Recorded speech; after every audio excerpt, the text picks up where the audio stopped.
The 4th, it's Monday, Bank Holiday Monday, the 4th of August 2025. We get a good few bank holidays in Ireland, usually the Monday after the whatever occasion it is. This is the August bank holiday. And they're a nice little break, and they're a signal of how well our economy is doing when we can give those bank holidays. But we earn them hard with hard work. And of course, the farmer doesn't get any break. The cows have to be milked every day. Trump is a blessing in disguise. Now, there'll be various views on Trump. No leader is going to be elected and run his country as well as I would run it, but I won't be running it. So that's democracy for you. Now, the thing is that the European Union has been on an attack on industry, on the tools and the resources and the materials for industry for 20 years. They want this garden. They want Europe to be lovely. They don't mind if emissions making products happen in China or India or somewhere else, as long as it's not on Europe soil. As a result, they've driven and destroyed their industry, and now they've decided to do a U-turn and now start making weapons. And other than Poland, there's virtually no skills to make anything in Europe. They're very much anti-military up to now. They're anti the civilian ownership of firearms up to now. And as a result, it's all not wanted. Young people are groomed at school not to want anything to do with the military. And if I have anything to say in it, the Irish will never ever go to war to fight the Russians on behalf of Hitler's Germany or any other Germany or Merck's Germany or anybody else.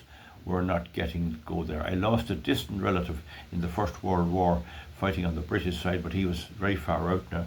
But he went to Scotland and he was drafted. And so we're going to make sure that doesn't happen again. But one of the things we notice is that Europe used to have a reputation for the best manufacturing, the best steel, the best aluminium. They had the energy right. They had everything right. They had the Russian gas coming in. They had the Russian oil coming in. And they had coal and everything. And they built a powerhouse. And after the First World War, they really built up Germany. They built up the cars, the Volkswagens, the BMWs. And France, then Europe, had the Citroens and the Renault. You know, and so they powered on, and they were the big makers. And the car manufacturing is the one to watch for, because it's the canary in the gold mine. But slowly but surely they began to attack the very fuel that was used. They began to bring in carbon taxes, where the fella making the cars had to buy carbon credits of some fella sitting back with his feet up. And they began giving carbon credits for building stupid windmills and solar farms, which did nothing for the power supply. And so we're at a situation now with AdBlue and DPF filters that no car will run. You need a specialist to do anything. They have little diodes everywhere. They have little diodes is not a good choice of words. They have sensors everywhere. They have DPF sensors. They have flywheel sensors. They have camshaft sensors. And that links back to the carburetor or to the fuel pump to control the fuel in. And any improvement that does to the environment is very, very questionable. You have the AdBlue, if they give trouble, it's €300-400 for a sensor to replace in that. And so there's a misery with these DPF filters giving trouble and costing €1,000 to repair after a few years. Meanwhile, they're trying to push the electric cars, and as they push the electric cars, they're trying to do down the standard car. They're trying to show that the electric car is more reliable than the petrol or diesel car. They're deliberately doing it down. And that was working, and that's what I was afraid of. And I've made videos saying we won't be able to get a car at all in a few years' time. And those we get is very bad. Now, there's general consensus against my viewership here, my subscribers and people here, that the quality of the German cars, and indeed the European cars, has gone down badly. France has a lot of nuclear power, and I would probably say, I think, that perhaps the French car, the German, and the Citroen might be actually slightly better now than the Volkswagens and the BMWs. Right? The Skoda has a Volkswagen engine as well. Now, as this is happening, the whole chemical industry has gone out of Germany. The BASF plant is all split all over the world, and they've driven out this big time. Now, the other thing is they brought in a directive called the Sustainability and Environmental something or other. Don't quote me on it exactly. And this means that anyone supplying into the European market has to show that they're not using slaves, they're not using child labour, all right, fair enough, that they're using windmills to create the power, that they're using solar farms, that they have battery storage, that they're cutting down on fossil fuel, that they have a net zero plan to get rid of fossil fuel altogether. And this is ridiculous. In England, 22% of cars have to be electric, and if they're not, the dealers are being fined. The result is car dealerships will close up. So there's a war against the car, and in fairness to European voters to date, they will not vote for a government unless it's anti-car.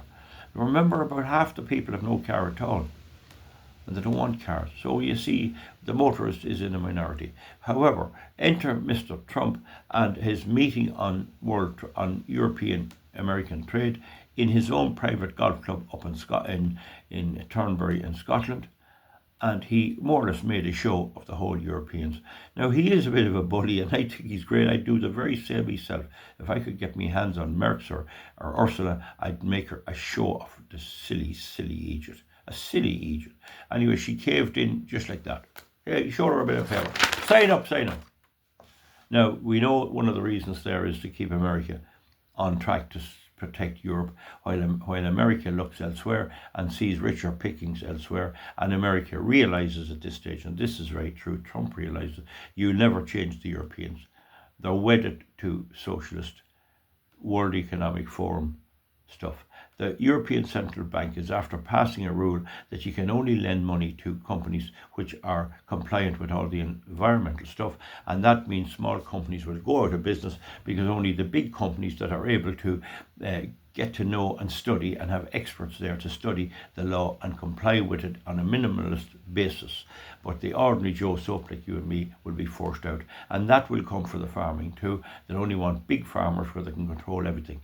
This idea of trying to police a farmer down in Ballybay is abhorrent to them. But the farmer will always vote Fianna Fáil and Fine Gael, so it doesn't matter, they can do it anyway. Now, the thing is that this deal Trump signed allows American cars and trucks into Europe with no duty at all. Watch out for that directive. See, is that what they have up their sleeve? Will they say, oh, show me your certificate? And even America gives the certificate, who's going to police it? If some company over in Chicago says, our stuff is all sourced from Great Woods, who's going to know? When you can lie to Europe about energy, why can't you lie on nothing else? But it's possible that the Americans will say, no, we're not signing that. Nothing to do with you. Mind your own business. You're interfering. And then we could be back to the trade war again. However, assuming that that's got over, we could be seeing American cars in here just at the time when European cars are dirt, are filthy stuff, no good, drive you mad, make you devote most of your life to getting sensors fixed, having only a few specialists able to fix them, doing out the little mechanic on the road in the garage. And as that process, and as the wage war on that, and that little mechanic will still vote for Fianna Fáil, Fine Gael, and vote for Europe, and vote for Ursula von der Leyen in the election. So they can do what they like with them. But we could see American products coming in here. And that includes machine tools. Right now you cannot buy a small milling machine or lathe in Europe, anywhere in Ireland, unless the basic backbone of it, the cast iron works of it, are made in Taiwan or China. There's nowhere making them anymore. They're being driven out. They're not allowed to make them by the European Commission. So they're being made in China and Taiwan. So that's a fact. I know that because I'm always checking out what's going on, what isn't, and what's the new innovations. So in'll come the American cars. People think they won't arrive in. I think they will arrive in. And if they can make small, light cars, of course with the steering on the proper side for Ireland and Britain, you could see we will have a choice. And if we have a choice, between an American car with no sensors and nothing on it, just a fuel pump on the cylinders and a bit of comfort, and a yoke with sensors every place. You'd want to list that length with all the sensors on it. And you need to know them off DPF, VHU, extra, blah, blah, blah. And when you get one fixed, the light comes on again. And you're driving into the test centre and the light comes on and they won't take it. So while the Irish voter will continue to vote to be walking on the road, Trump is going to give us a choice. So the likes of me and the others is going to have a choice. We will choose the American car if they can make them to suit our needs. And I'd say that's what you could see. And if that's the case, and if that works out, folks, and a lot of ifs there now, I understand, doesn't that make Trump the greatest genius ever walked? If he can get his cars into Europe, destroy the European car industry, destroy anything that remains of the European armaments or military weapons industry, and have it all run from America. Is he not a genius? Ursula von der Leyen described him as a wonderful man. So work that out. Do you see what I'm saying? It'll be very interesting. I can't wait to see the new American cars coming in. We already have Briggs and Stratton engines. They're coming in for years. Good enough engine too. And we already have the Shoreline makes very small lathes and milling machines, but very small ones. And we already have the bourbon whiskey, good whiskey, very, very good whiskey.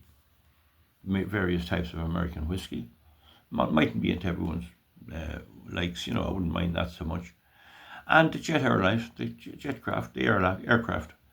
Well, they're still making them, even though Boeing is gone downhill a bit. They may pick them up. So America has a good lot of stuff to offer, and then of course that'll mean that the population of Spain, where there's 25% unemployment, will all head over there, and those that want to work, and there'll be work in America, and the lazy people can stay at home in Europe and live in the basement. That's essentially the future that the Irish people and the people of Europe have voted for. The British people saw it, they knew it, see what coming, and they voted against the EU. So that's the story there. We'll see what happens. Meanwhile, the evolving countries of the world, with growing populations who are replacing their own people, are doing well, and I think there are great signs that they realise to keep out the West. Keep the West out completely. Don't let America, Canada, or Europe, or Britain in at all. Don't let them in at all. They've been exploiting them for years, and I think there's a sign that that is coming there. Meanwhile, here in Ireland, it's very busy in Ireland. Anyone that wants to work can get a job, and that has to be said. It's printing money. Of course, you see the prices going up all the time as they print money, and this printed money is being loaned out, and people are doing work and getting work done. Now, I have to say, Ireland is the exception in Europe. Big difference in Ireland and Spain. In Spain, young people can't get a job at all. And Italy is almost as bad. So that's my view on it. So the thing to watch for now is this American products. I can't wait to have some of them here and buy some of them made actually in America. And machine tools and drill tools, power tools, saws and jigsaws and hand planers, drill presses, drills for drilling holes, angle grinders. You could see them coming more from Europe. But it was never wise to let China rule the whole roost. Now, there is a big effort now to bully China into complying. And Trump is going to tell China, either you take the tariffs or not. I think China's going to stand up to them. And China's going to lose a bit of wealth over the head of that. They're going to lose a bit of wealth. It's a pity it went that way, because a bit of Chinese was no harm. But that's it. They let the whole manufacturing go, and now Trump is trying to pull it back. So those who condemn Trump and say he's an idiot, I see Arnold Schwarzenegger, an immigrant into America, gone basting Trump, given out about Trump. Fact of the matter is, those are the policies that made America that he could come to and make a good living in, not the policies of the Democrats. So the nice garden is well on its way to being destroyed, and what replaces it, we don't know. But Trump is doing a good job, all told. It mightn't be the way you or I would do it, but it's doing it. Whether it'll work with China or not is something I'll have to cover in another program or another video. Folks, comment underneath. We'll see you back soon. Bye bye.